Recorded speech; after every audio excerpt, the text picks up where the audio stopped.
Bienvenue dans ce cycle de vidéos où je corrige l'édition 2022 du Tessia. Aujourd'hui, équations et inéquations.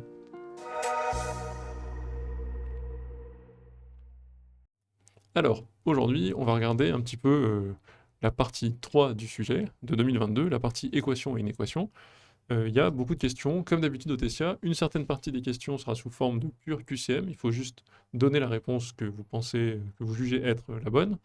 Il y aura une question où il faut donner une réponse écrite non justifiée, ça ce sont les questions type L, et ensuite il y aura une ou deux, je ne sais plus, questions R, c'est-à-dire où il faut rédiger votre raisonnement et expliquer comment vous trouvez la réponse. Alors, on peut commencer. Question M14, donc vous pouvez vous référer aux vidéos précédentes de cette même playlist. C'est M14 parce qu'il y avait des questions M1 à 13 si vous voulez pour d'autres, les premières parties du sujet. Alors, on a l'équation 2x2 moins 3x plus 1 a pour solution diverses choses. Pour moi, ça c'est très important parce que ça va faire la différence, ce type de question, entre ceux qui ont les petites techniques de calcul rapide et ceux qui ne les ont pas. Tout de suite, quand vous voyez cette équation, il faut que ça saute aux yeux que, hop, il y a une racine évidente. Dès que vous avez une équation de degré 2, surtout donc, au niveau lycée, vous pouvez vous dire, il y a quand même, dans le biais de choix des exercices par les profs, il y a quand même beaucoup de chances pour qu'il y ait des racines entières. Parce que je pense que 70% des exos que vous avez en seconde, première, terminale avec des polynômes ont des racines entières, c'est très souvent le cas. Et donc vous pouvez peut-être les détecter en testant quelques valeurs très simples. C'est ça qu'on appelle trouver une racine évidente. Donc une racine évidente ici, ça serait 1. La première qu'on teste, c'est 1, la deuxième, c'est -1. Quitte à tester plus, on essaye 2 et -2. Voilà, ici, ça pourrait être 1. Pourquoi? Parce que je vois que les coefficients 2, -3, plus 1, additionnés font 0. En effet, 2 fois 1 au carré, si je mets 1 à la place de x, -3 plus 1, ça fait 0. Donc 1 est racine. Déjà, juste avec ça, on peut virer ça, on peut virer ça. Il reste soit 1,5 et 1, soit 1 et 2, soit aucune des autres réponses proposées. Donc ici, en mode QCM, j'ai plusieurs choix. Soit, vu qu'on me propose en gros 1,5 et 2, là c'est 2, je tente de mettre dans l'équation les valeurs proposées, donc je tente pour voir 2 si ça marche. Tout bêtement, je fais une tentative comme ça de... Je prends le 2, je le mets là-dedans. 2 au carré, ça fait 4, donc ça me fait 8. 8 moins 3 fois 2, ça fait 8 moins 6, 2, plus 1, 3. C'est mort. Je sais que c'est pas la E. Donc c'est pas la C, c'est pas la D, c'est pas la E. S 1,5, on fait pareil. 2 fois 1,5 au carré, ça fait 2 fois 1 quart, ça fait 1,5. Plus 1, ça fait 3,5, moins 3 fois 1,5, c'est bon. Hop, c'est la A. Autre technique, si vous voulez pas vous embêter à faire ces petits calculs, là j'ai vraiment fait la technique full QCM, c'est-à-dire élimination de réponses, etc. et jouer sur le fait qu'on me propose des choses. Autre technique, quand vous avez trouvé une racine évidente, c'est de se rappeler que vous avez, pour un polynôme, une relation entre les coefficients et les racines. On sait que le coefficient constant divisé par le coefficient devant le x2, donc c'est-à-dire on appelle ça en général C sur A, donc le constant divisé par ce qu'il y a devant le x2, ça vaut le produit des deux racines. Ça, c'est quelque chose qui est facile à démontrer. Je pense que je vous ai fait un rappel plus bas, mais là je vous le dis pour l'instant. Donc ça me permet de savoir qu'en fait 1,5, donc 1 divisé par 2, c'est le produit des deux racines pour peu que ce polynôme en ait deux. Bah, dans ce cas, moi j'en ai déjà trouvé une. Donc je sais qu'il y en a une deuxième, parce que celle que j'ai trouvée c'est 1, et si c'était une racine double, bah là j'aurais x moins 1 au carré. C'est pas le cas. Donc je sais qu'il y en a une deuxième. Bah, ok, donc j'ai le produit des racines, c'est 1 fois la deuxième, et on me dit que... Pardon, je vais écrire ici, 1 fois la deuxième, et on me dit que c'est égal à 1,5. Bon bah c'est facile, je trouve 1,5 tout de suite. Donc, première méthode, surtout, tester tout de suite, enfin, repérer tout de suite la racine évidente. Deuxième méthode, soit vous essayez 1,5 et 2, soit vous savez que 1,5 c'est le produit, enfin 1 divisé par 2, c'est le produit des deux racines, et donc vous avez 1,5 tout de suite. Imaginez la différence de rapidité, si vous êtes à l'aise avec ces petits concepts-là, de racines évidentes, de produits de racines qui sont... qui est donné par les coefficients, etc. Si vous êtes à l'aise avec ça, en 1 seconde, 2 secondes, si vous voulez, la M14, elle est déchirée, vous passez à la suite. Comparez ça à calcul du delta, ça fait 9, moins 4 fois je sais pas quoi, c'est la galère. Donc voilà, petite astuce pour aller vite. Qu'est-ce que je vous ai dit? U1 est évident, voilà, produit de 2, 1,5, voilà. Bon, je n'ai pas beaucoup rédigé, c'est plus à l'oral que je vous le fais là. Deuxième équation. L'équation x3 plus x égale 2x2 a pour solution. Bon, 0 et 1, 1 uniquement, 0, 1 et un autre, 0, 0 et moins 1. déjà tout de suite on voit qu'il y a du x, clairement 0 est solution. Donc ça dégage. Voilà, j'en élimine une. Quand je vois ça, c'est du x3, ça a l'air horrible, mais en fait vu qu'il y a du x partout, je vais pouvoir factoriser. Donc en factorisant ça, on va se retrouver avec d'un côté x fois quelque chose, donc le x sera source d'un 0, ce sera x fois un polynôme du degré 2. Le polynôme du degré 2, il aura soit une racine, soit 2, soit 0. Ça va être assez simple. Donc on met tout à gauche, ou à droite, hein, on met tout à gauche, on factorise.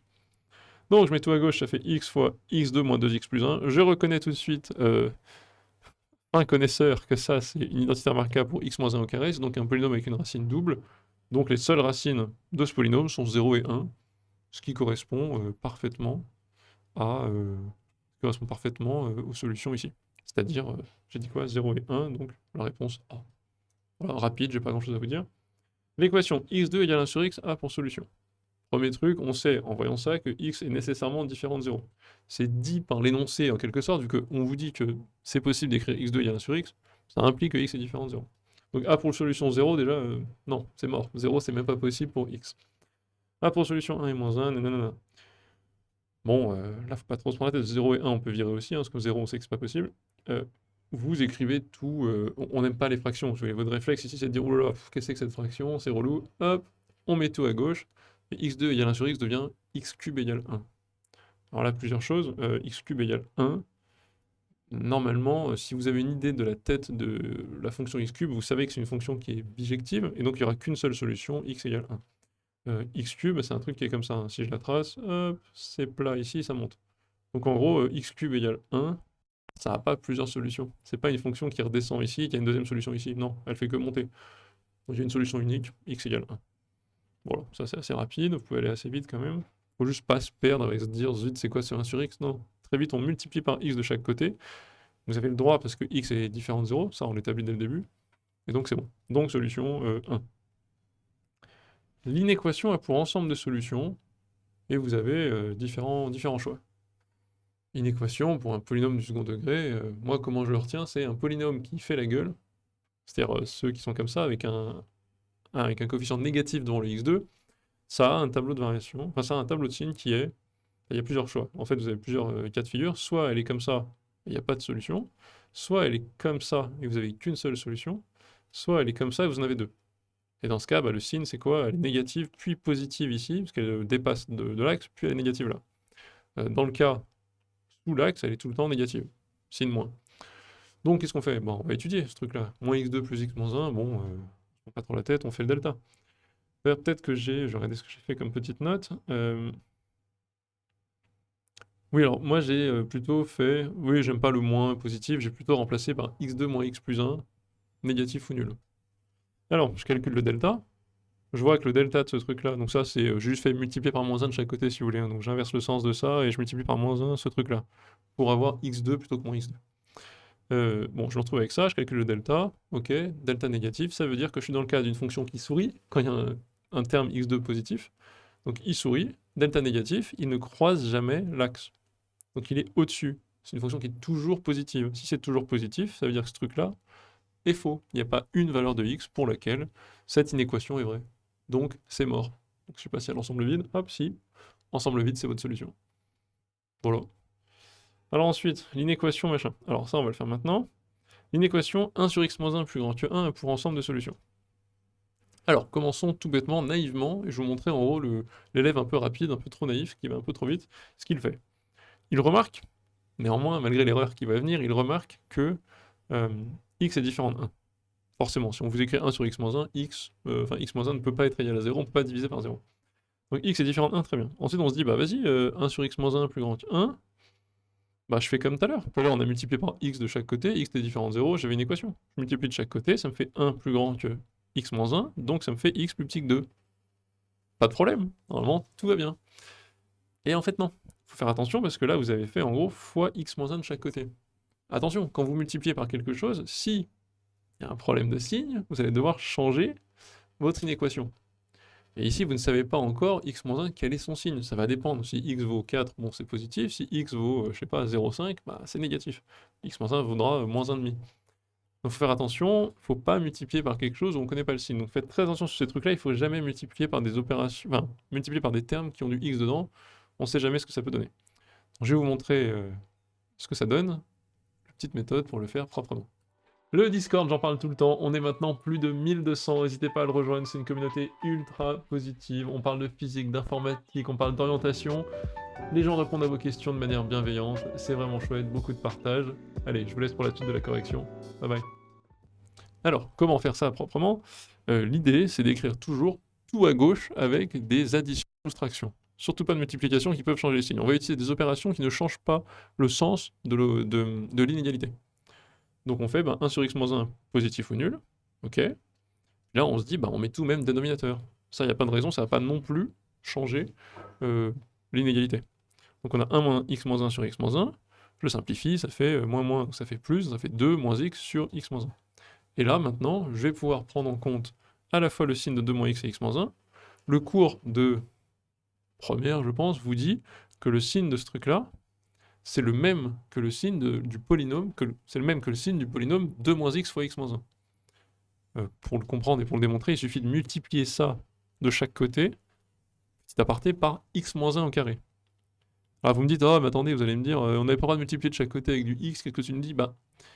Ok, mais c'est la démonstration juste, mais si je multiplie de chaque côté par x moins 1 au carré, c'est bon, au carré, donc je sais que c'est positif. Il ne faut pas multiplier par des choses en x où je ne suis pas sûr du signe.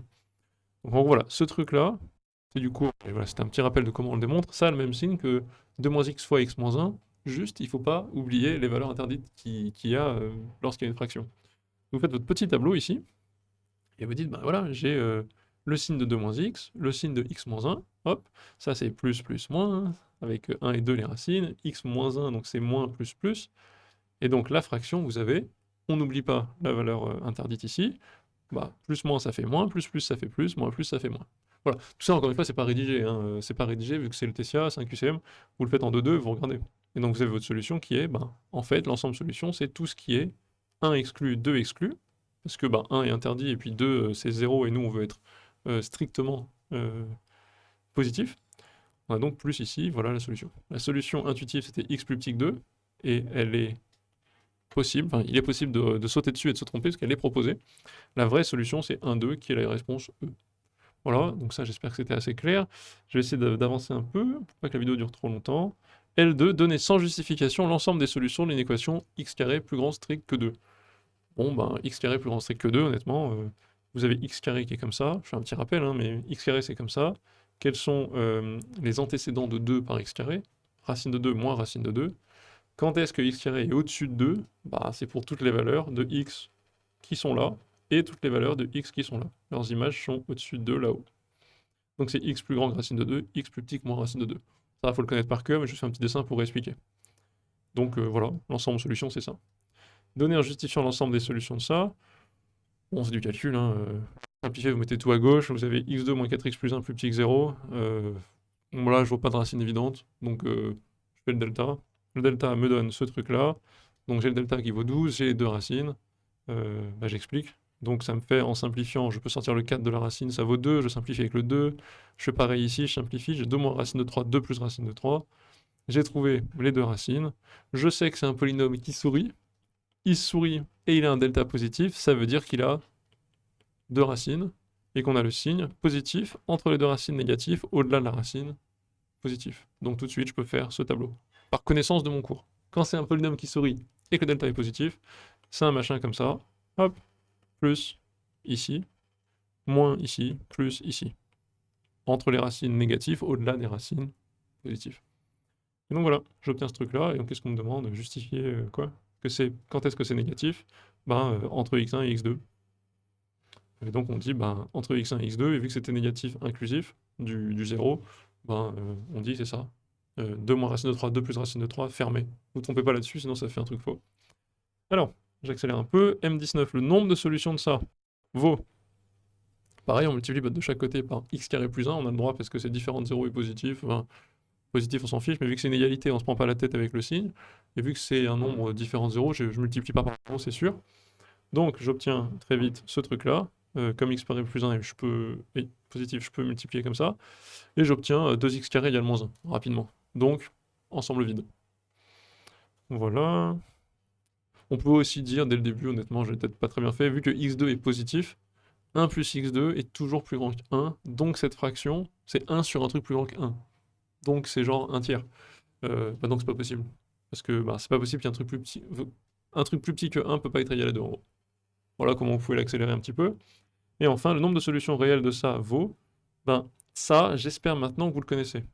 1 sur x moins 1 sur x plus 1, c'est une quantité que vous allez voir beaucoup dans le supérieur, que vous avez peut-être déjà vu sur ma chaîne. On la voit tout le temps, ça on sait. En tout cas, si vous ne savez pas, bon bah ça se retrouve en une demi-seconde, ça vaut 1 sur x plus 1. Donc le réflexe, on met tout au même dénominateur, et on regarde ce que ça donne. Ça fait 1 sur x plus 1.